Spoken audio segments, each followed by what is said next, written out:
నమస్తే అండి, బాగున్నారా? త్రిమూర్తులు కూర్చుని సృష్టిస్తున్నారు. మీకు తెలుసు, బ్రహ్మ విష్ణు మహేశ్వరులు సృష్టి స్థితి లయకారకులు.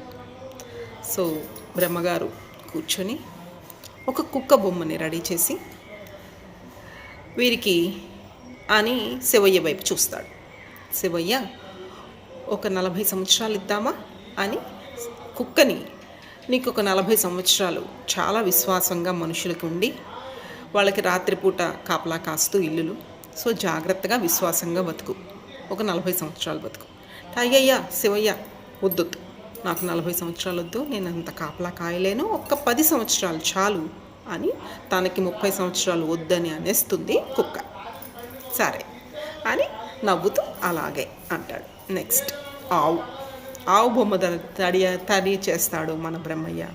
సో ఆవును రెడీ చేసిన తర్వాత ఆవుకి అని తన వైపు చూస్తే ఒక 60 సంవత్సరాలు అని ఆవు వైపు చూసి, అమ్మ గోవువి, నువ్వు పాలు ఇవ్వాలి, పిల్లలు మానవ జాతి అంతా నీ మీదే మనుగడ, సో అలాగే నీ జాతి వాళ్ళే సో దుక్కు తిని వాళ్ళకి వరి అవి పండించాలి, సో మీరు శ్రమజీవులు అని చెప్పి మీరు ఒక 60 సంవత్సరాలు. అయ్యయ్యా శివయ్య వద్దొద్దు, నాకు 20 సంవత్సరాలు చాలు, అంతకన్నా నేను ఎక్కువ చేయలేను, అదే అప్పటికే వెట్టి చాకరీ చేయాల్సి వస్తుంది, చాలు.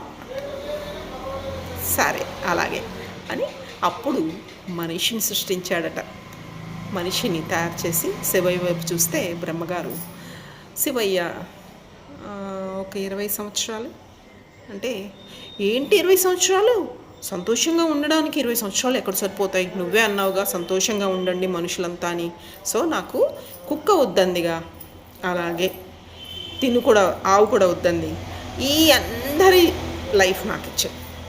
సో ఇక్కడ ఈ 60 సంవత్సరాలు, 20 సంవత్సరాలు, మళ్ళీ నాకు ఇచ్చే 20 సంవత్సరాలు, మొత్తం 100 సంవత్సరాలు నేనే బతకాలి, సంతోషంగా బతకాలి అని అనుకుంటాడు.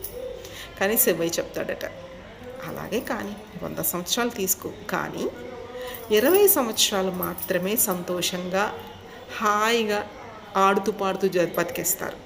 తర్వాత మిగిలిన 40 సంవత్సరాలు ఆవులాగా, ఎద్దులాగా, కష్టపడుతూ గానుగులాగా ఎప్పుడూ ఒక ధనం వెనకన పరిగెడుతూ సంసారాన్ని నెట్టుకొస్తూ బతుకుతారు.